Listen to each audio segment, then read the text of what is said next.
मुसीबत कभी किसी से पूछकर नहीं आती, वो चुपचाप आती है और किसी की जिंदगी में ऐसा दर्द छोड़ जाती है कि इंसान या तो टूट जाता है या फिर उसी दर्द से इतिहास लिख देता है। दशरथ मांझी की जिंदगी उसी दर्द से शुरू हुई थी। बिहार के गया जिले का छोटा सा गांव गहलोर चारों तरफ ऊंचे पहाड़ों से घिरा हुआ, जहां गरीबी सिर्फ हालात नहीं थी बल्कि रोज की सच्चाई थी।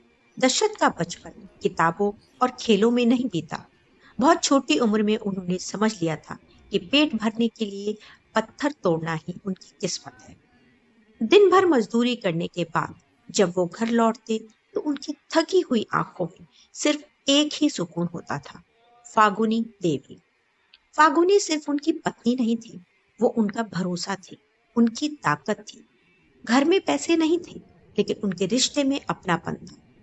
फागुनी अक्सर मुस्कुराकर कहती थी कि एक दिन हालात जरूर बदलेंगे, और दशरथ उस मुस्कान के लिए हर दर्द सह लेते थे।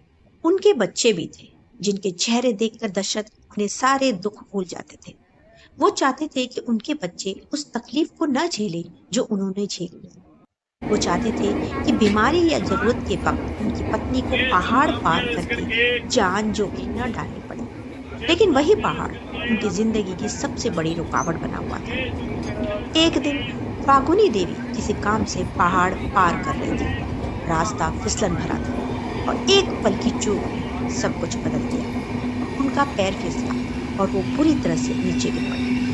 दशरथ उन्हें उठाकर अस्पताल की तरफ दौड़े, लेकिन अस्पताल बहुत दूर था। अगर रास्ता छोटा होता, अगर पहाड़ बीच में न होता, तो शायद उनके बच्चों की माँ आज जिंदा हो। फागुनी देवी दशरथ की बाहों में दम तोड़ गई। उस पल दशरथ रोए नहीं, चीखे नहीं, वो बस खामोश हो गए। उसी खामोशी में एक कसम जन्मी।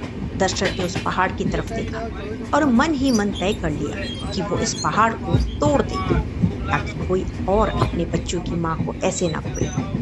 गांव वालों ने उनका मजाक उड़ाया। किसी ने उन्हें पागल कहा, किसी ने बेवकूफ कहा। सरकार ने भी इस तरफ ध्यान नहीं दिया। लेकिन दशरथ हर सुबह हथौड़ा और छेनी लेकर उसी पहाड़ पर पहुंच जाते।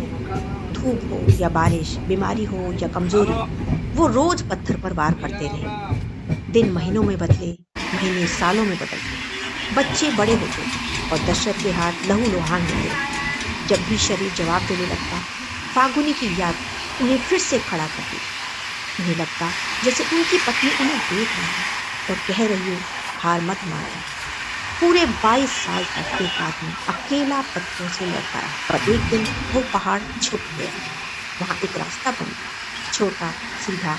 जिस आदमी को दुनिया पागल समझती, वही आदमी इतिहास बना चुका था। दशरथ मांझी ने जिस पहाड़ को काट कर रास्ता बनाया, वो सन 1982 में पूरी हुई।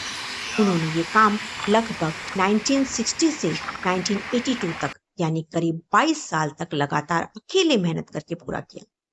इस रास्ते ने गहलोर गांव को वजीरगंज से जोड़ दिया और दूरी लगभग 55 किलोमीटर से घटकर 15 किलोमीटर रह गई। इसी सच्ची कहानी पर साल 2015 में एक फिल्म बनी, मांझी द माउंटेन मैन। इस फिल्म में नवाजुद्दीन सिद्दीकी ने, दशरथ मांझी और राधिका आप्टे ने फागुनी देवी का किरदार निभाया। फिल्म ने उसी दर्द, उसी प्यार और उसी जिद को पर्दे में उतारा जिसे दशरथ ने अपनी असली जिंदगी में जिया था। लेकिन सच ये है कि दशरथ मांझी की कहानी किसी फिल्म से बड़ी है, क्योंकि वो रास्ता आज भी मौजूद है। हर बार जब कोई उस रास्ते से गुजरता है तो अनजाने में एक पति के प्यार, एक पिता की जिम्मेदारी और एक इंसान की अटूट हिम्मत पर चलता है। दशरथ मांझी हमें सिखाते हैं कि अगर मुसीबत बड़ी हो लेकिन इरादा उससे भी बड़ा हो, तो एक आम इंसान भी नामुमकिन को मुमकिन बना सकता है। दशरथ मांझी का निधन 17 अगस्त 2007 को हुआ था। उनकी उम्र लगभग 73 साल थी। लेकिन सच ये है कि वो सिर्फ एक तारीख